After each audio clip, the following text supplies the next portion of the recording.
La tabla redonda número 2, existe un impuesto justo que genere recurso fiscal sin penalizar el crecimiento. Bueno, pues tiene su punto este texto. Vamos a ver qué sale de aquí y vemos que efectivamente hemos sido capaces de poner en esta mesa redonda un poco bajo la moderación de Isabel Goulin-Levy, 4 personalidades: Giancarlo Monselato, Jean-Jacques Santini, Carlos Bravo y José Luis Feito, 4 personalidades que representan bueno, pues el mundo de la fuerza laboral, el mundo de la empresa, el mundo de la justicia y el mundo de las finanzas. Yo creo que encaja perfectamente para hacer una visión lo más integrada. Isabelle, je vous laisse la parole. Merci beaucoup. Bonjour à tous. Alors, on va essayer de mener un débat dynamique entre vous 4. On a le souci de vous maintenir donc en alerte jusqu'à l'heure du déjeuner, donc on n'arrive pas forcément au moment le plus facile, mais on va faire tout notre possible pour rendre ce débat dynamique et attrayant. Alors, je vous propose 4 parties, messieurs. Notre thème, donc, vous le connaissez, existe-t-il un impôt juste qui génère de la ressource fiscale sans pénaliser la croissance? Donc, je vous propose qu'on regarde d'abord qu'est-ce que c'est qu'un impôt juste. On va essayer de définir ensemble. Est-ce qu'il peut être donc justement compatible avec la croissance? Et puis, après, venir dans le détail des impôts, est-ce qu'il vaut mieux mettre en place des impôts directs, impôts sur le capital, impôts sur le revenu, ou des impôts indirects, comme par exemple la TVA, impôt sur les produits, et puis peut-être les impôts comportementaux dont on parle beaucoup aujourd'hui, donc ces impôts notamment qui touchent l'environnement, taxes carbone ou les impôts donc sur le diesel, sur tout ce qui peut constituer les impôts sur l'alcool, voilà, tous ces impôts comportementaux, est-ce que ce sont des pistes intéressantes à étudier? Alors, si vous voulez bien, peut-être commencer par... j'aimerais avoir votre avis tous les 4 sur qu'est-ce qu'un impôt juste. Je ne sais pas qui veut commencer. Jean-Jacques? Ok. Bonjour à tous. Qu'est-ce qu'un impôt juste? C'est une question qui a pu varier dans l'histoire. Si on remonte assez loin, en France, il y a la déclaration des droits de l'homme et du citoyen. Chacun doit contribuer en fonction de sa capacité. Donc ça, c'est la base. Très rapidement est venue l'idée que l'impôt devait être, pour être juste, redistributif, que devait être progressif. Mais selon qu'on est plutôt libéral ou selon qu'on est plutôt tenant d'une économie plus dirigée, on n'a pas la même conception et ça varie aussi dans les pays. En fait, un impôt juste, c'est d'abord, de mon point de vue, un impôt qui est facile à collecter et évidemment dont le coût de la collecte n'est pas supérieur à ce qu'il rapporte. Je dis ça, c'est une évidence, mais en France, par exemple, on a une centaine d'impôts qui rapportent un peu moins l'ensemble de 100 millions. Donc on voit bien que peut-être ils sont ciblés et justes en tant que tels au sens progressivité ou comportementales, mais ils ne sont pas en tout cas efficaces. Deuxième point, un impôt qui serait progressif mais qui aurait un impact négatif sur la croissance n'est pas, à mon avis, un impôt juste parce qu'il va induire plus d'effets pervers que ce qu'il est en train de faire. Bon, ça a été rappelé tout à l'heure, la courbe de l'affaire, c'est quoi? C'est le fait que soit les individus ou les entreprises, les acteurs économiques s'ajustent et donc offrent moins de travail ou demandent moins de travail, soit ils cherchent à contourner l'impôt, et dans ce cas-là, s'ils peuvent optimiser l'impôt ou se délocaliser, qu'il s'agisse des individus ou des entreprises, on aboutit au final à quelque chose qui est contraire à l'objectif. La justice était peut-être là au départ, mais à la sortie, il n'y en a que quelques-uns qui payent, et c'est l'autre caractéristique, il faut que tout le monde contribue, qu'il n'y ait pas certains qui puissent éviter et pas d'autres. Il faut que donc l'impôt soit juste s'il est partagé par tout le monde et s'il ne crée pas, de mon point de vue, des entraves à la croissance, parce que dans ce cas-là, il aura plus d'effets pervers que de gains. Voilà quelques remarques de départ, je pense. Alors, messieurs, est-ce que vous êtes d'accord avec cette première définition? Je ne sais pas qui veut embrayer. Le contradicteur. Buenas tardes a todos. Tengo que hablar francés. L'impôt n'est pas juste, il n'a jamais été juste. C'est même pour moi un oxymoron de dire qu'un impôt est juste. L'impôt, historiquement, c'est l'acte de violence originelle. C'est l'acte de violence originel. Pourquoi originel? Parce que c'est ce qui va constituer une société en créant une entrave fondamentale à la liberté individuelle. Depuis la nuit des temps, si vous regardez une histoire de l'impôt, c'est ça l'impôt. C'est pour ça qu'on impose l'impôt au don. Le don est volontaire, l'impôt est subi, par définition. Donc, l'impôt n'est pas juste, il n'a pas la vocation, juste du tout.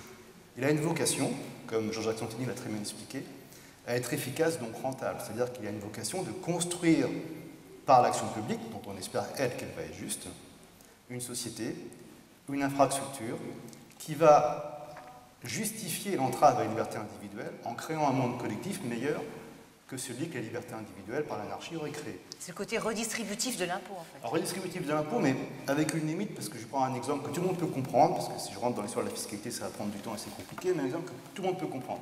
En France, le premier cours de droit public, on vous explique que l'impôt doit être progressif, que c'est une notion juste. Ce qui est la plus grande absurdité que j'ai jamais entendue. Alors parce pourquoi oui. Je prends un exemple. L'État, employeur, va employer des fonctionnaires très qualifiés, des énarques, qu'il va payer très bien, beaucoup plus que l'agent de catégorie C, qui sera moins diplômé, on estimera qu'il apporte moins de valeur ajoutée. Donc l'État fait une différence dans la rémunération. En disant, ce n'est pas la même valeur ajoutée, ce n'est pas la même contribution. Le même État, quand il est taxeur, va taxer, pas proportionnellement, beaucoup plus en taux le haut fonctionnaire qu'il a payé plus que le fonctionnaire de catégorie C qu'il a payé moins, en disant, ah ben non, c'est injuste que mon fonctionnaire gagne plus que le fonctionnaire lambda, alors que moi-même je l'ai payé. Donc on voit qu'on a une schizophrénie complète de l'État. Simplement, l'impôt progressif est simplement un impôt démagogique, parce qu'en réalité, l'impôt juste, il existe, c'est l'impôt qui taxe que les autres, pas moi. Celui-là, il est toujours juste pour l'individu. Donc l'impôt est un sujet compliqué, parce qu'il serait simple, si c'était simplement un acte économique qui dit je prélève tes libertés individuelles pour créer une société collective avec plus de richesse. Il devient compliqué dans tous les pays occidentaux d'ailleurs, États-Unis compris, parce qu'on y ajoute une passion et parce que les responsables politiques, pour cacher les difficultés économiques, ont tendance à mêler un peu tout et n'importe quoi dans l'impôt. Alors messieurs, est-ce que l'impôt est juste, pas juste? Je vous vois sourire. Sí, bueno, yo es que creo que el debate sobre si el impuesto es algo justo o no es un debate absolutamente gratuito.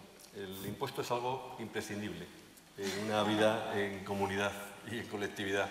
Por tanto, si es algo imprescindible, es algo necesario, es algo justo, su existencia. El problema del impuesto es que cumpla las funciones sociales de recaudación suficiente, primer elemento,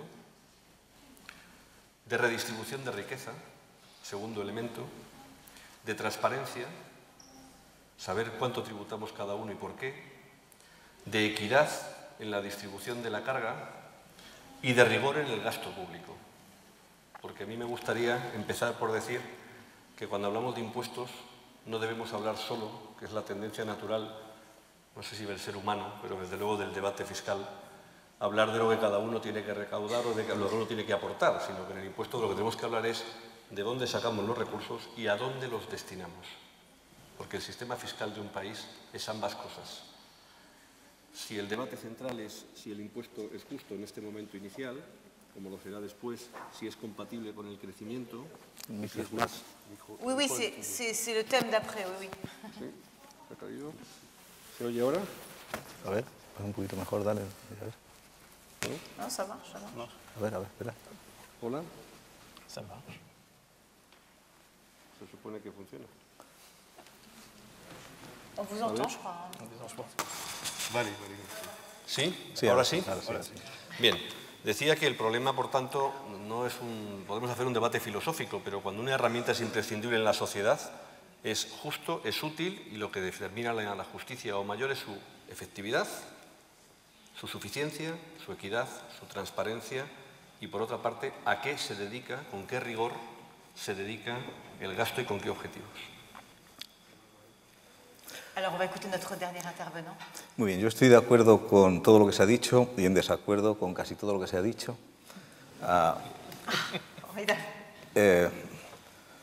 En efecto, como dice Carlos, para juzgar si una estructura impositiva, porque entiendo que cuando hablan de impuesto hablan de estructura impositiva, es justa o no, hay que considerar el gasto público, Si en un país el gasto público se destina fundamentalmente a las necesidades de los más débiles, de las rentas bajas y por debajo de la media, en mucha mayor proporción que a las rentas elevadas, es decir, si en un país, como es el caso de España, más del 90% del gasto público se dedica a cubrir el desempleo, las pensiones, la sanidad y los beneficiarios de este gasto público son rentas bajas o por debajo de la media, a la hora de juzgar la justicia de la estructura impositiva debemos tener esto en cuenta. En el caso de España, y por simplificar, el impuesto más justo no se puede evadir. Coincido con Monselato que el impuesto, como la muerte, es inevitable, pero es inevitable hablar de la justicia del impuesto, aunque no sirve para nada, aunque es todo falaz, aunque es popular, pero hay que hablar. La justicia del impuesto, de la estructura impositiva, en el caso de España, el impuesto más justo es el que más fomenta el crecimiento. En el caso de un país donde tenemos una tasa de paro del 24%, donde el nivel de renta está un 7% por debajo de donde estaba en el 2007, el impuesto más justo, la estructura impositiva más justa, es aquella que más potencia el crecimiento y lo hace de forma sostenible, porque si es así, será el impuesto que más empleo genera. El único criterio de justicia que aceptan casi todos los analistas es el de John Rawls. Según John Rawls, la distribución de la renta más justa, las políticas económicas más justas son aquellas que benefician a los más débiles. Es decir, si yo tengo que hacer una reforma impositiva y como consecuencia de esta reforma impositiva, los más débiles, los que tienen las rentas más bajas, los que están en el paro, los que no tienen ni siquiera derecho a la cobertura del paro, mejoran su posición, esa reforma impositiva será la más justa, aunque me genere desigualdades por arriba. Entonces, en resumen, impuesto más justo en España, en estos momentos, la estructura impositiva más justa sería aquella que fomentara todo lo posible el crecimiento económico y lo hiciera de forma sostenible, no un año, sino de forma sostenible. Una estructura, por cierto, muy distinta de la que tenemos, porque esa estructura más justa debería estar mucho más sesgada hacia la imposición indirecta y mucho menos sesgada a la imposición directa de lo que está la estructura fiscal de España. Alors c'est très bien, vous faites une transition toute trouvée puisque justement je vous avais proposé d'aborder le thème impôt direct versus impôt indirect. Donc qu'est-ce qui vaut mieux aujourd'hui pratiquer? Est-ce que d'après vous, alors dans cette optique d'un impôt juste qui favorise la croissance, enfin, ou du moins qui ne la pénalise pas, comme nous est suggéré donc, dans le titre de notre table ronde, eh bien donc, quel type d'impôt il vaut mieux mettre en place aujourd'hui? Impôt direct, impôt indirect, messieurs? Peut-être une remarque de départ. Je pense qu'on ne peut pas avoir que de l'impôt direct ou que de l'impôt indirect, donc probablement la réponse, c'est un mix des deux. Je pense qu'il faut repartir à partir du moment où on accepte l'impôt, parce qu'il y a des dépenses publiques à financer. Après, on peut diverger sur le volume des dépenses qui relèvent de l'État et celles qui relèvent du privé. À partir du moment où on veut donc financer des dépenses publiques, il faut un système efficace. Un système efficace, on nous apprend dans nos cours de base qu'il faut une base d'imposition qui soit la plus large possible et un taux qui soit le plus bas possible. Pourquoi? Parce que ainsi on touche tout le monde, donc c'est juste, entre guillemets, mais surtout c'est efficace. Il n'y a pas, si le taux est très bas, de risque, ou en tout cas il est très limité, d'optimisation, de fuite devant l'impôt, de délocalisation. Il faut aussi qu'un impôt, pour être efficace, et donc pour que ça ne soit pas un handicap à la croissance, il soit bien accepté. Je crois qu'il y a cette idée qu'un impôt ne fonctionne bien que s'il est considéré comme acceptable, c'est-à-dire juste, en quelque sorte, encore par la population. Et probablement la population, elle ne va pas trouver que s'il n'y a que des impôts indirects, c'est juste. En tout cas, il y a une fraction de la population qui ne va pas l'accepter. C'est pour ça que je disais tout à l'heure que la bonne réponse, c'est sans doute un mix.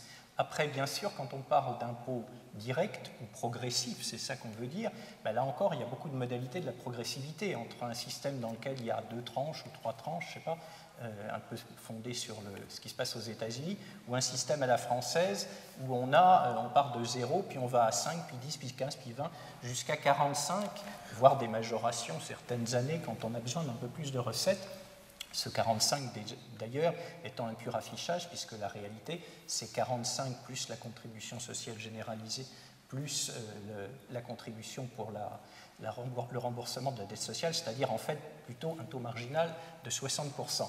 À 60%, il est clair qu'on crée des incitations pour éviter l'impôt, d'où d'ailleurs le système qui a été bâti en France au fil du temps, des niches fiscales, c'est-à-dire une façon en quelque sorte légale d'optimiser la fiscalité, mais du coup on a multiplié les niches fiscales qui représentent un coût considérable, donc c'est un système qui à la fin n'est plus juste, toujours entre guillemets, parce qu'il n'est plus très, très lisible, et on ne fait que pallier le fait qu'on a des taux trop hauts, et donc on est obligé de trouver autre chose. Et évidemment, le but, c'est aussi d'éviter que les gens s'en aillent, ce qui arrive aussi. Donc, voilà, la réponse, elle est pour moi qu'il faut un mix entre les deux pour que ça soit acceptable, et puis qu'après, il y a évidemment les modalités qui sont importantes, et dans les modalités, il y a l'acceptabilité, et puis il y a évidemment, mais si on a un impôt large, le problème ne se pose pas, que le coût de collecte, comme je l'ai dit tout à l'heure, ne soit pas prohibitif par rapport au rendement de l'impôt. Effectivement, alors là, un impôt direct à première vue peut sembler peut-être plus juste. Hein, donc en France, bon, vous nous expliquerez après comment ça se passe pour l'Espagne, mais pour l'impôt sur le revenu, on va dire c'est un impôt chargé de symboles. En plus, c'est vrai que la TVA, à l'inverse, peut être plus justement efficace, plus rentable, avec une base beaucoup plus large, mais qui peut paraître effectivement moins juste socialement, puisqu'elle touche de manière uniforme tout le monde. Alors, c'est plus nuancé que ça, parce qu'il est clair que dans le monde moderne, à part les tout petits États, on est obligé d'avoir deux types d'impôts, direct et indirect, c'est inévitable. Après, l'équilibre entre les deux va varier selon les pays, la situation des pays. Alors, je ne sais pas pour l'Espagne, mais pour la France, aujourd'hui, on a une situation où l'impôt direct est tellement élevé que, premièrement, j'estime qu'il remet en cause les libertés publiques. Je prends un exemple qui va beaucoup choquer, mais qui est vrai. Aujourd'hui, un salarié, si je prends tous les prélèvements obligatoires, y compris les charges sociales patronales, conserve 25% des revenus de son travail après tout. Un serf au Moyen-Âge conservait 33%. Un esclave sous l'Empire romain conservait 25%. Quel progrès! Quel progrès! Donc on a atteint un tel niveau de prélèvement direct en France et sur les entreprises, on est les champions du monde avec les Américains, sauf que nous, on est dans un marché ouvert compétitif en Europe, donc ça ne tire pas. Donc on ne peut que baisser les impôts directs. Remarquez, même les gouvernements s'en rendent compte, puisque après le ras-le-bol fiscal de Pierre Moscovici, maintenant, on a évoqué donc, le haut le cœur fiscal. Donc ça, oui, c'est le Premier ministre. J'ai eu le privilège ou la malchance d'être aux assises de la fiscalité, et quand on avait dit qu'il fallait baisser le taux d'IS, on avait dit dans la mandature. Et c'est arrivé sous 2 mandats, donc pour le prochain président de la République, c'est-à-dire que personne n'y croit vraiment en réalité, c'est ce qui m'inquiète. Mais vous avez raison qu'il y a une prise de conscience qui est de bon augure. Après, il faut financer ces baisses d'impôts directs, inévitablement, vu la situation financière française. Une façon de le faire, ce n'est pas forcément d'augmenter la TVA, c'est de supprimer tous les taux réduits de TVA et de mettre tout à 22%. On va dire c'est injuste. Non, parce que moi, quand j'achète mes pâtes, je suis italien, quand j'achète mes pâtes, je paye 5% de TVA parce qu'il faut m'aider à acheter les pâtes. Si c'était à 22%, j'achèterais les pâtes quand même. Donc, il faut mettre 22% sur tout, y compris les produits de première nécessité, et faire comme les pays du nord de l'Europe, compenser par des subventions, des aides publiques, les ménages à faibles ressources financières, en les aidant directement. Et ben voilà, on va compenser la TVA pour vous parce qu'il faut que vous puissiez effectivement vivre de manière décente. C'est tout aussi juste socialement, ça coûte beaucoup moins cher à l'État français parce que ça n'aide que ceux qui en ont besoin et non pas les gens comme moi, que j'ai pas besoin d'être aidé pour acheter mes pâtes chez Carrefour. Et donc, la TVA, une mise à niveau de la TVA en France, dans beaucoup de pays, au taux maximum pour tout le monde, permettrait de financer une baisse des impôts directs qui, dans un pays comme la France, permettrait de relancer en fait la croissance. Alors, quel est votre avis par rapport à ça? Sí.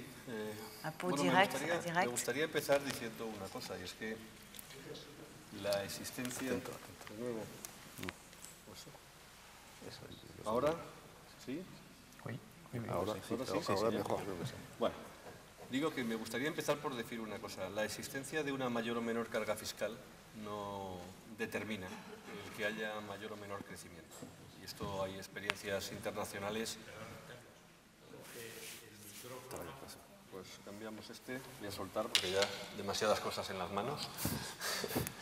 No, decía, el crecimiento no está asociado de una manera, el mayor o menor crecimiento a una mayor o menor carga fiscal. Tenemos ejemplos notorios, los conocemos todos, podemos colocar ese 26-28% de recaudación fiscal sobre PIB de Estados Unidos o Japón frente a ese 46-48% de Dinamarca o Suecia, y sin embargo los índices de crecimiento no son en modo alguno proporcionales a esa menor carga fiscal. Por tanto, son elementos que tenemos que poner en cuenta. En cuanto a la distribución entre imposición directa o indirecta, yo comparto la opinión de que la imposición directa tiene un componente mucho más justo en la recaudación.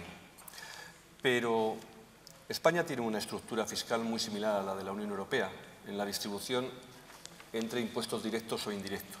Estamos prácticamente al 50%, 49-51, entre la distribución entre carga de imposición directa o indirecta. Sin embargo, la estructura fiscal española es mucho más ineficiente y es mucho más injusta, tanto en la recaudación como en el gasto. Esto se puede ver con un par de visiones que me gustaría compartir con ustedes. La primera, si uno analiza el riesgo de pobreza en España y en los países centrales de la Unión, ve que aquí el riesgo de ser pobre es prácticamente similar al de Francia, Alemania, Italia, Reino Unido, prácticamente similar. Se coloca en un horizonte, antes de transferencias, de entre el 35 y el 40%. Después de transferencias, después de que el Estado intervenga a través de la recaudación fiscal y la redistribución, España disminuye a un porcentaje del entorno del 30%, mientras que el resto de Europa es mucho más eficiente en esa redistribución. Sin embargo, hay otra variable que es importantísima, y es que con una estructura fiscal comparable, en España tenemos una recaudación fiscal que se coloca entre 5 y 8 puntos por debajo, en relación con el PIB, de la media comunitaria, con una estructura fiscal de imposición directa o indirecta similar, 50-50 prácticamente. Pero dentro de cada uno de esos impuestos hay una capacidad de recaudación menor, y yo lo definiría en 3 variables fundamentales. La primera, que hay una carga fiscal inferior, porque hay una capacidad de elusión fiscal muy fuerte, que hay un fraude fiscal muy importante y que hay una distribución de la carga fiscal de los distintos impuestos muy notable. El impuesto de la renta de las personas físicas soporta la mayor cantidad de recaudación y además, dentro de él, las rentas del trabajo el 90% de la recaudación. Y si uno analiza la evolución del impuesto de sociedades o el IVA, ve que el resultado es completamente distinto a ese criterio de equidad. Termino con una cosa. Cuando se habla de si es mejor directo, indirecto o mixto, yo acabaré concluyendo también que el mixto hay que tenerlo en cuenta. Entre otras cosas porque el IVA o los impuestos sobre el consumo, si se controla el fraude, son impuestos muy fáciles de recaudar y por tanto que hay que tener en cuenta. Y esos son elementos que desde el punto de vista de la eficacia recaudatoria, pero tienes que tener mecanismos que equilibren desde el punto de vista de la equidad, tanto en la recaudación del resto de cargas como en la redistribución del gasto. Aquí en España tenemos muchísimo camino que recorrer en ese sentido. José Luis, alors vous êtes vous aussi d'accord avec ce mix entre impôts directs et indirects, avec cette équité importante quand même à introduire si on augmente par exemple les taux de TVA? Las inquietudes y preocupaciones que ha manifestado Carlos es la razón por la que España tiene una tasa de paro del 24%.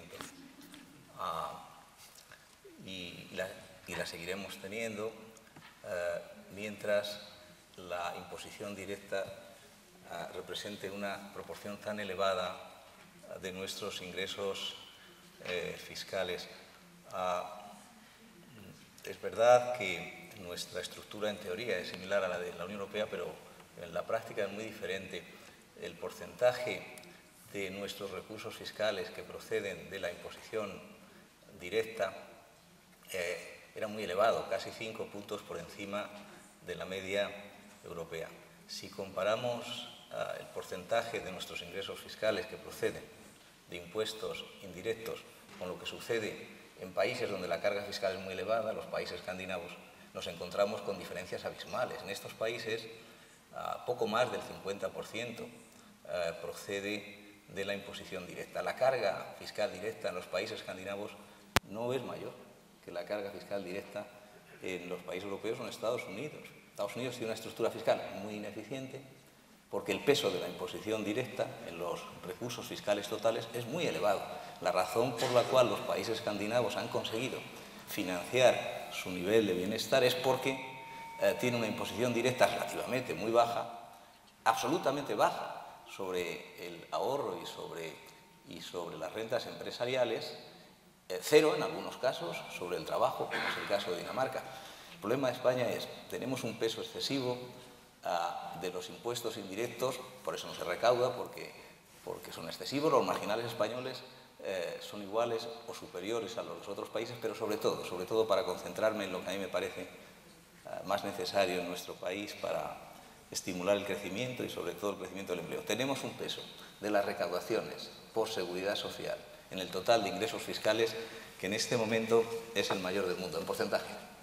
En porcentaje, no digo en niveles, pero en porcentaje, en España los ingresos procedentes de seguridad social representan un 36,5% del total de ingresos fiscales. Esto se compara con un 15% en Suecia, con un 25% en media en la OCDE.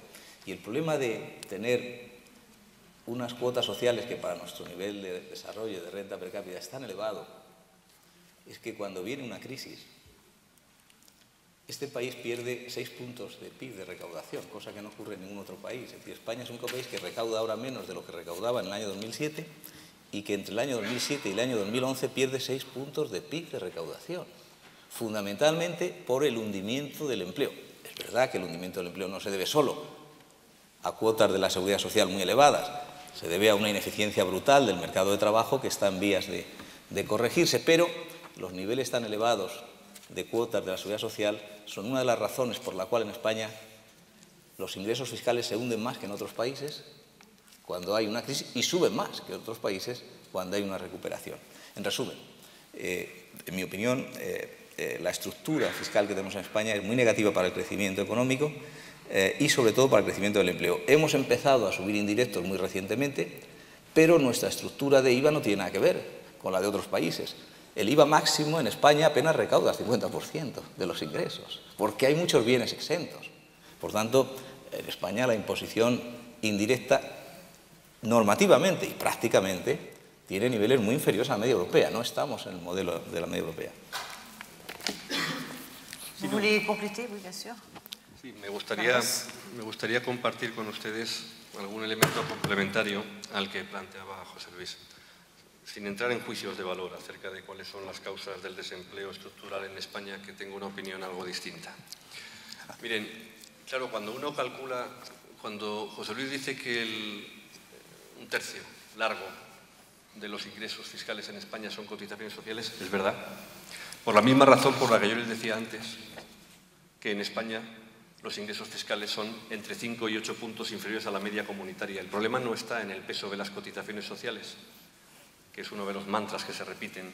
El problema está en el escaso peso de la recaudación fiscal. Y le voy a poner un ejemplo muy claro. En relación con el PIB, es otra forma de comparación, pero me gustaría compararlo para que lo vean ustedes claramente. Alemania tiene un peso en relación con su PIB de cotizaciones sociales, lo que ingresan, del 15,7%. Francia tiene un peso del 16,8%. Italia del 13,4%. España del 12,3%.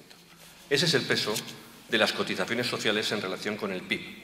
Es verdad que España, y lo diré de mano, antes de que, digo, por ahorrarnos debates después, tiene una distribución interna entre empresa y trabajadores, donde el peso que soportan las empresas es mayor que el de otros países y el peso que soportan los trabajadores en su nómina es menor que otros países. Junto con eso hay que decir que la suma de sueldo y cotizaciones sociales, es decir, el coste salarial total, en España está en el 80% de la media comunitaria. Bien, estos 4 datos explican muy bien, o hacen una radiografía muy rápida de lo que estamos hablando.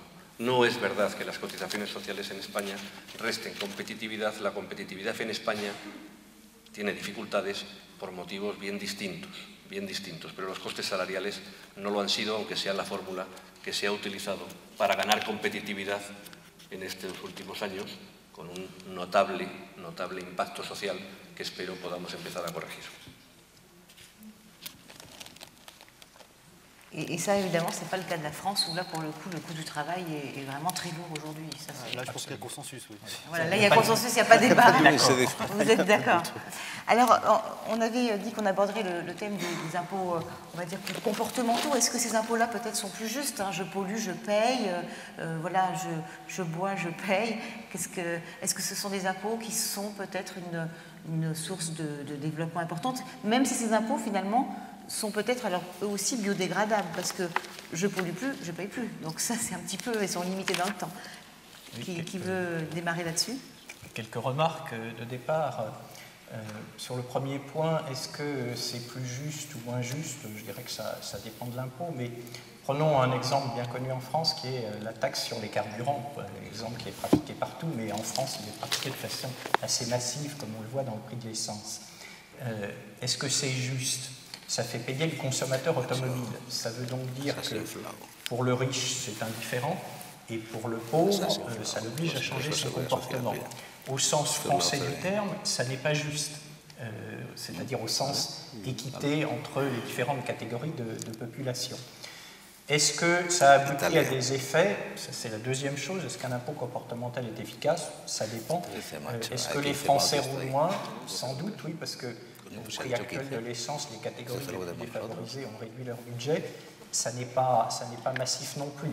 Est-ce que c'est un impôt qui a été bien construit? Je reste toujours là-dessus. On voit bien qu'il est construit pour favoriser le diesel, puisque l'essence diesel est moins chère que l'essence ordinaire. Le résultat des courses, c'est qu'en France, on a un parc quasiment tout en diesel, que les constructeurs automobiles français se sont adaptés à ce diesel. Le problème, c'est qu'on considère maintenant que le diesel, c'est quelque chose qui est dangereux, et donc du coup, les constructeurs français se trouvent en handicap par rapport à la compétition internationale. Donc vous voyez, en termes de justice, ça se discute, ça dépend de l'impôt, en termes d'efficacité, ça n'est pas très... Micro non plus. Moi aussi, ça marche plus. Ça n'est pas très efficace. Prenez le micro aux mains. J'espère que ça ne fera pas double emploi. Non. Donc, en termes d'efficacité, ça n'est pas sûr non plus. Moi, je reste sur l'idée qu'on peut avoir quelques impôts comportementaux pour certains cas, mais la base, ça reste quand même d'avoir un système fiscal simple pour qu'il soit efficace. Et pour qu'il soit efficace, ça veut dire pour qu'il évite les problèmes d'économie souterraine qu'on connaît tous un peu dans nos économies, à des degrés divers, pour qu'il évite l'optimisation. Donc, plus on met d'impôts comportementaux, et plus on complique le système. Et comme vous l'avez dit aussi, bien sûr, on est dans un paradoxe. On cherche à collecter de la recette et on cherche à influencer le comportement. Si ça marche très bien, il n'y a plus de recettes, puisqu'on a abouti à ce que l'impôt ait détruit le comportement.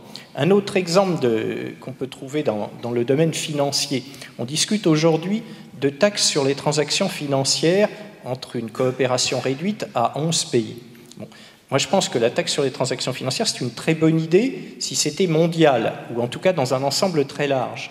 Si ça ne l'est pas, qu'est-ce qui va se passer? Il va juste se passer de la délocalisation, c'est-à-dire qu'il n'y aura plus de transactions financières donc sur les actions, mais surtout sur les dérivés, qui est la matière la plus mobile. Il n'y aura plus de transactions dans les pays qui auront la taxe, ça ira se faire ailleurs, c'est-à-dire principalement d'ailleurs pour l'Europe, puisque l'Angleterre ne fait pas partie de la coopération renforcée à Londres. Donc voilà, une bonne taxe comportementale, c'est aussi celle pour laquelle il n'y aura pas d'effet derrière, pas de détournement de trafic, comme on dit en économie. Jean-Marco, oui. Oui, alors, est-ce que mon micro marche? Je ne sais pas, mais on va voir. Oui. Les taxes comportementales, c'est sûr que c'est tentant parce que c'est toujours plus rentable de taxer le vice que de taxer la vertu, ça c'est un vieil adage. Maintenant, c'est la partie cachée de l'iceberg, mais c'est vrai que depuis 3-4 ans, il y a une inflation de taxes comportementales. Et mon analyse que j'évoquais au Sénat quand ils m'ont convié, c'est qu'on fait de plus en plus de taxes comportementales en France ou en Europe pour cacher le fait que le législateur fiscal refuse de changer son propre comportement. Et ce matin, l'ambassadeur Bonafont faisait un exposé brillant sur la spécificité du modèle français. La seule limite à ça, c'est qu'on ne peut pas avoir un modèle spécifique dans un monde où les frontières ont disparu. Et la caractéristique de l'Europe, c'est qu'on est un monde sans frontières économiques, sans aucune frontière. C'est très bien, ça fait notre richesse. Mais que le législateur fiscal français, italien, je pense aussi espagnol, continue de raisonner comme si dans un monde fermé, avec une souveraineté fiscale qui existe dans sa frontière. D'où, à chaque fois qu'on augmente le taux d'impôt société, les recettes baissent. Et on va dire c'est de la fraude. Non, c'est pas de la fraude. Les capitaux sont mobiles. Si je suis un investisseur avisé, je vais mettre mon capital en Belgique plutôt qu'en France pour être taxé moins et pouvoir payer plus mes actionnaires ou payer plus mes employés ou investir plus. Donc, l'enjeu de l'Europe, ce n'est pas de multiplier les taxes comportementales qui, pour certaines, par ailleurs, on peut avoir une vertu sociale et être rentable. Pourquoi pas? Et environnementale aussi. Et environnementale. Pourquoi pas? Mais ce n'est pas ça qui réglera le problème fiscal de l'Europe. Le paradis en Europe, ce serait d'avoir un impôt européen pour tous. On n'y est pas. Tant que ce n'est pas le cas, il y a une vraie révolution à faire pour les démocraties européennes, c'est d'accepter que leur souveraineté fiscale n'existe plus, que leur souveraineté s'est transférée de la fiscalité vers la dépense publique et que leur système fiscal doit être harmonisé pour pouvoir retrouver une souveraineté sur la finance publique.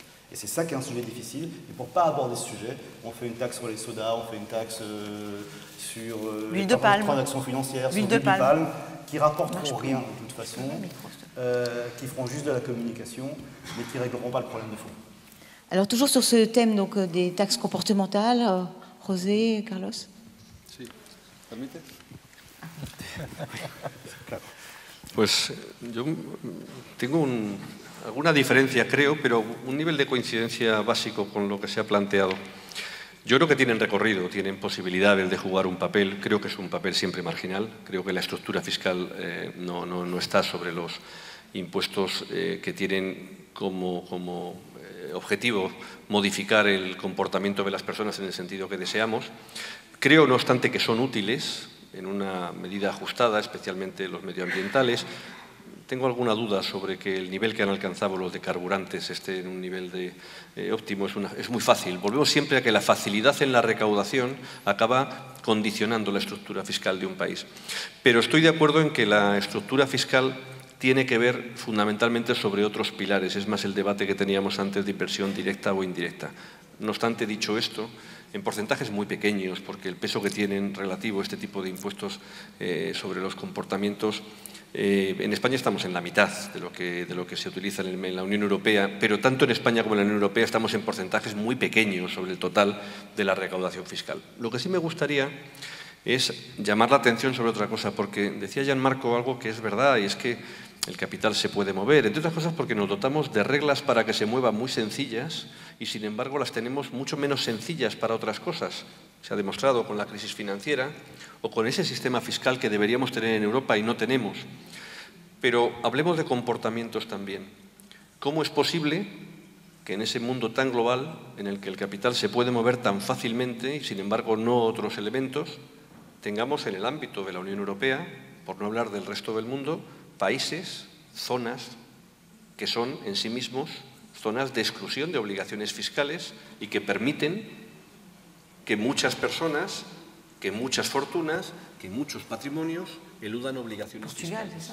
Parece que cuando hablamos de comportamientos no pensemos solo, que también, por supuesto, en impuestos medioambientales o verdes, no.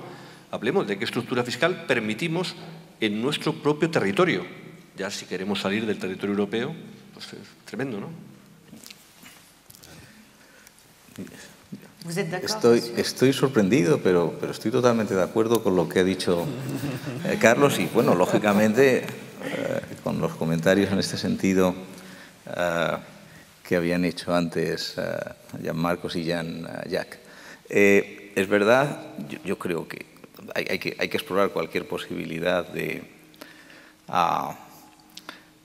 poner impuestos a Gladstone. Cuando se descubrió la electricidad, al primer ministro inglés Gladstone le dijeron esto, y no entendía, pero esto ¿para qué sirve? ¿No?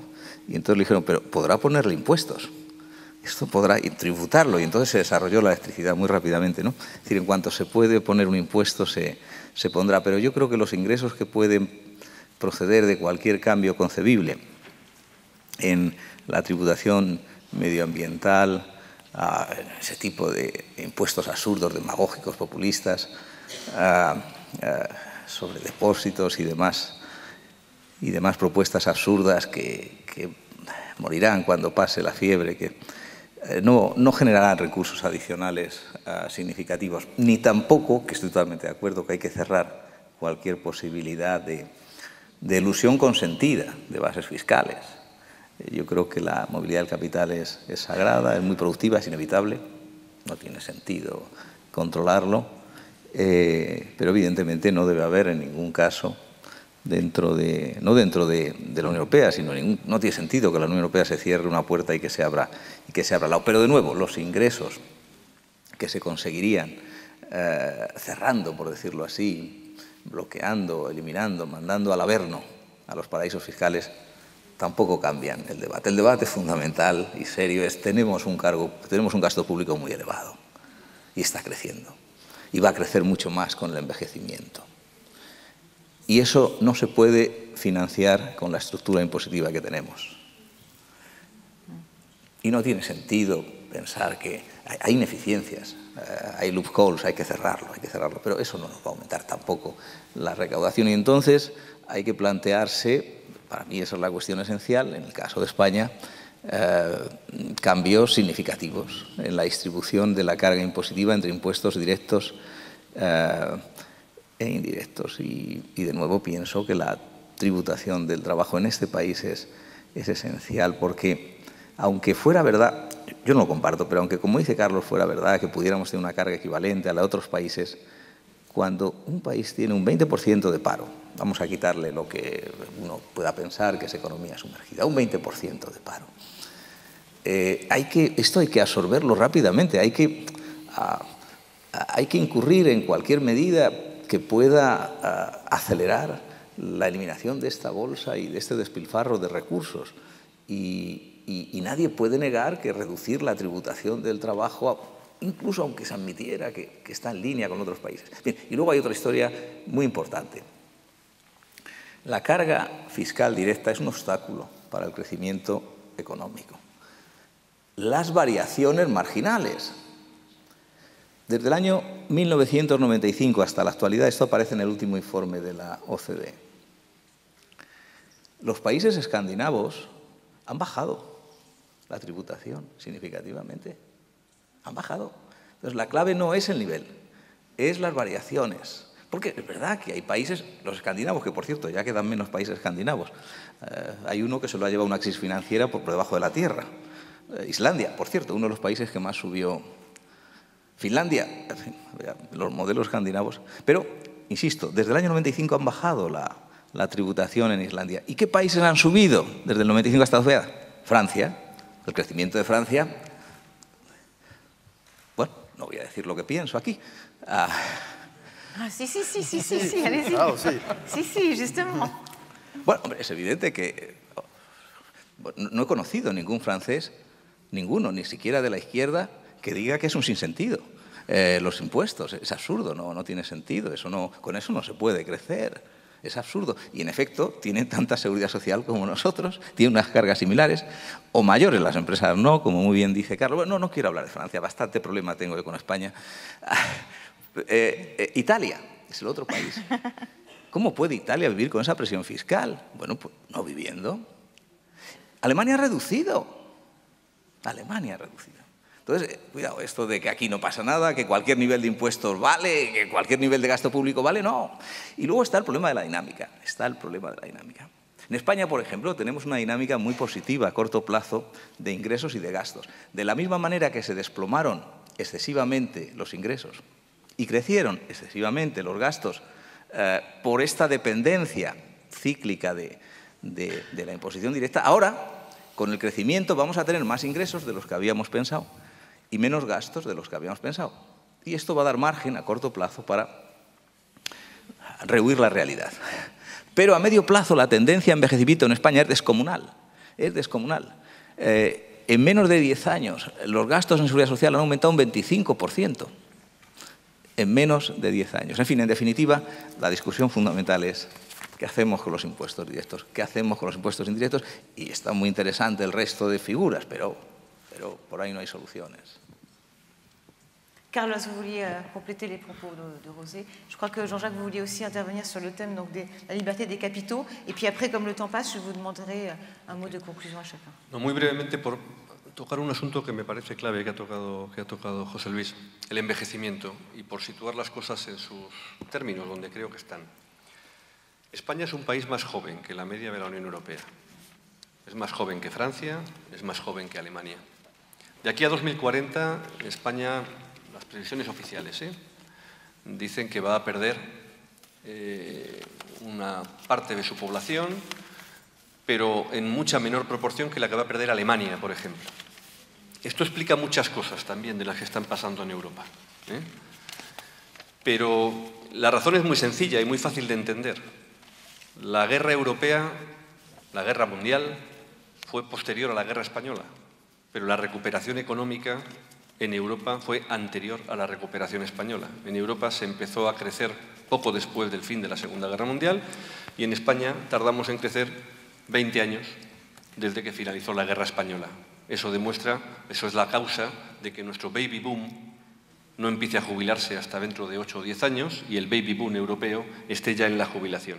Esto explica muchas cosas también en el diferencial de gasto que tenemos, porque España tiene menos ingresos fiscales y menos gasto público que la Unión Europea, y menos gasto público que los países de la Unión Europea. Y esos elementos por donde empezábamos, de ingreso y de gasto, son los que determinan la estructura fiscal.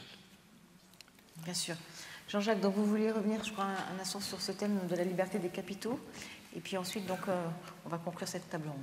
Oui, quelques remarques. Enfin, ça reprend ce qui a été dit par les autres participants, c'est-à-dire que on n'est plus, y compris d'ailleurs dans la précédente table ronde, on n'est plus en économie fermée, on est en économie ouverte. Il y a des capitaux qui circulent parfaitement, il y a des biens qui circulent parfaitement à l'intérieur de l'Europe en tout cas, et il y a des personnes aussi qui circulent beaucoup plus que ce n'était le cas auparavant. Donc il faut que les législateurs fiscaux ils s'adaptent à cette réalité. Et ça veut donc dire qu'ils prennent en compte le fait que des différences pas très marquées à la fin de taxation, ça conduit à des déplacements d'activités, d'emplois, de capitaux. Et à cet égard, moi je suis évidemment pour la liberté de circulation des marchandises, des capitaux et des hommes, mais à cet égard, je pense qu'une harmonisation, ça ne sera jamais une égalité, mais une harmonisation fiscale au sein de l'Europe serait, dans la situation économique actuelle de l'Europe, quelque chose de souhaitable. Il n'est pas très normal, de mon point de vue, que certains pays de l'Europe construisent en partie leur croissance sur des déplacements d'activités dans leur pays. Tout le monde connaît le taux d'impôt sur les sociétés irlandais. C'est un très beau modèle, hein, ça fonctionne bien, mais il faut dire que ça fonctionne quand même si c'est un petit pays, donc il ne faut pas non plus dire que ça a une importance considérable, ça fonctionne quand même sur la base de déplacements d'activités en provenance des autres pays. Pourquoi est-ce que les grandes multinationales américaines s'implantent en Irlande? C'est parce que le taux d'impôt sur les sociétés est très bas. Bien sûr, il y a d'autres facteurs, mais c'est quand même le facteur principal.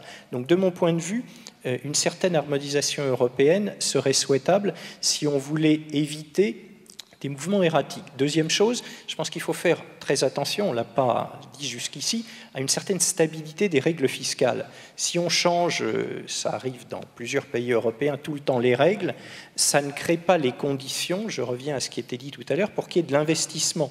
L'entreprise, si elle ne sait pas demain quelle va être la règle, elle n'a pas tendance à investir, elle est en situation d'incertitude pour le futur. C'est pareil pour l'individu. Donc, il faut faire évoluer les systèmes fiscaux, mais il ne faut pas changer tout le temps les règles. Je crois que c'est très important. Et troisième chose, je redis ce que je disais tout à l'heure, c'est peut-être en même temps un mot de conclusion, les impôts comportementaux,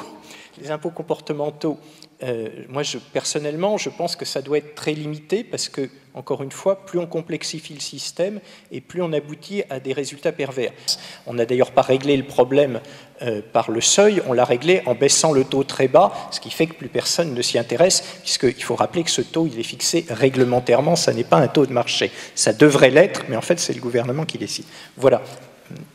Très bien, merci beaucoup Jean-Jacques. En mot de conclusion, en écho à ce que vient de dire Jean-Jacques, c'est que la révolution fiscale d'ici 2020, c'est de raisonner en monde ouvert, sans frontières, et donc de penser la souveraineté nationale autrement. En termes d'impôts, ça suppose trois choses. Un impôt moderne qui serait efficace, c'est un impôt compétitif, un impôt certain et un impôt stable. Quand je dis compétitif, je ne veux pas forcément dire le taux le plus bas. On n'est pas en concurrence avec l'Irlande. L'Irlande est en concurrence avec l'Angleterre pour capter les investissements américains. C'est leur problème, ce n'est pas vraiment le nôtre en réalité. Un impôt compétitif, c'est un impôt qui soit harmonisé avec ses grands voisins, à peu près similaire. Donc quand on fait une différence, ce soit une différence intelligente, crédit d'impôt recherche, et pas une différence qui fait fuir l'investissement, comme c'est le cas de la fiscalité de la dette en France, par exemple. Un impôt certain, ça veut dire qu'il doit être beaucoup plus contractualisé, qu'on peut le sécuriser, et que la politique de contrôle fiscal, qui est très erratique, c'est-à-dire qu'on va sanctionner parfois plus des innocents que certains coupables, doit être de bien meilleure qualité. Une grande partie des optimisations agressives sont liées à la médiocrité du contrôle fiscal en France, mais aussi ailleurs. Il n'y a pas que la France, hein, beaucoup de pays sont confrontés à ça. Et certains, c'est qu'à côté du contrôle fiscal, il faut accorder la possibilité du rescrit, du contrat fiscal pour sécuriser l'investissement. Et stable. En France, on n'est plus champion du monde de foot, on n'a jamais été champion du monde de rugby, mais on bat même l'Italie dans le changement des règles fiscales sans arrêt. Tous les 6 mois, on veut changer la règle fiscale. Au bout d'un moment, même une très bonne règle fiscale, si on la change tous les ans, elle devient mauvaise. Donc il faut arriver à avoir une fiscalité stable, à vivre avec, pour relancer l'investissement. José, alors en conclusion, un mot de conclusion?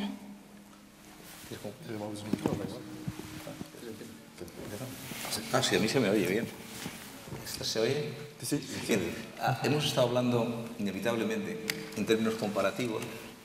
Hemos hecho referencia a las cargas fiscales medias de la Unión Europea, a la de otros países, a los ingresos fiscales, al gasto público.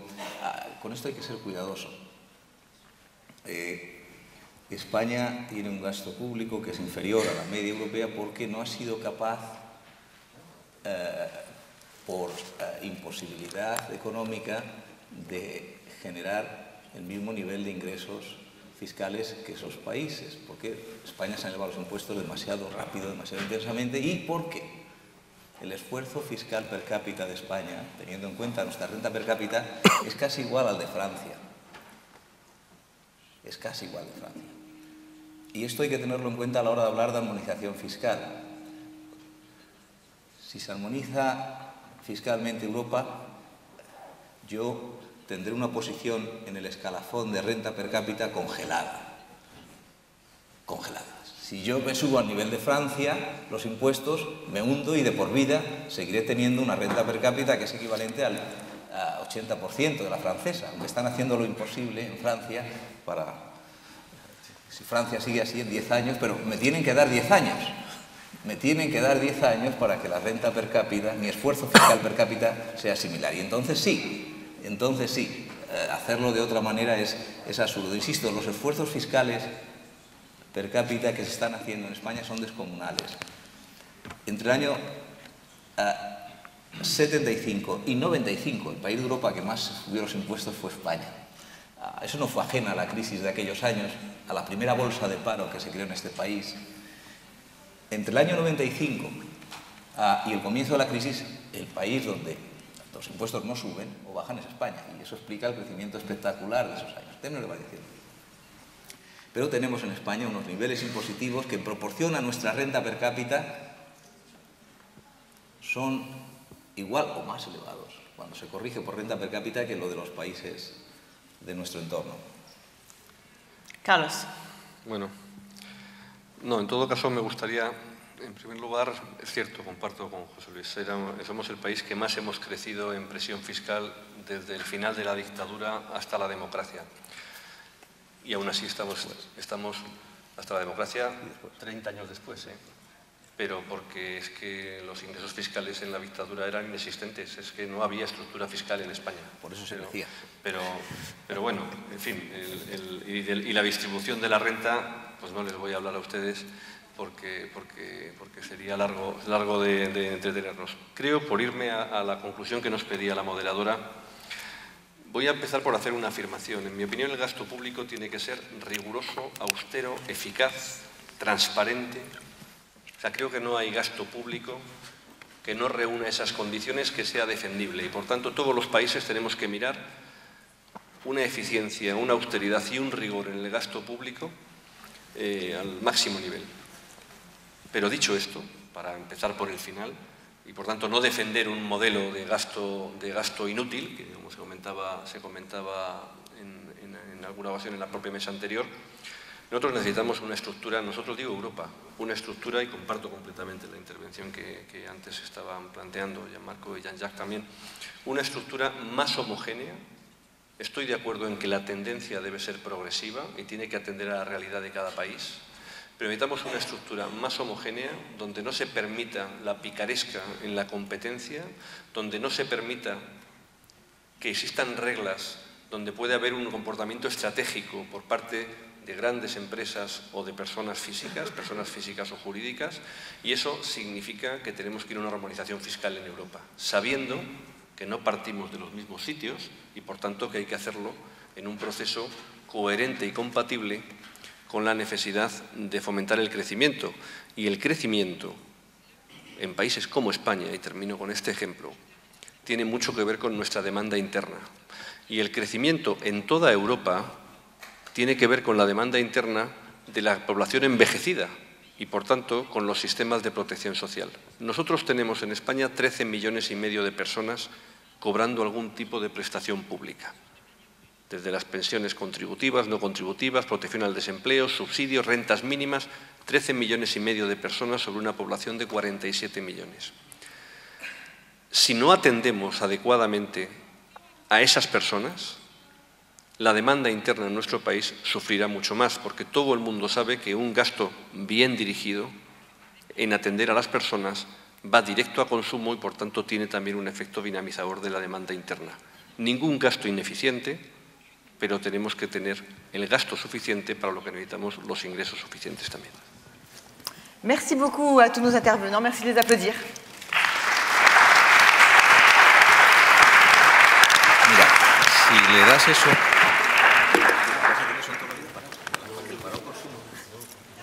Merci beaucoup. On a plus d'entreprises américaines.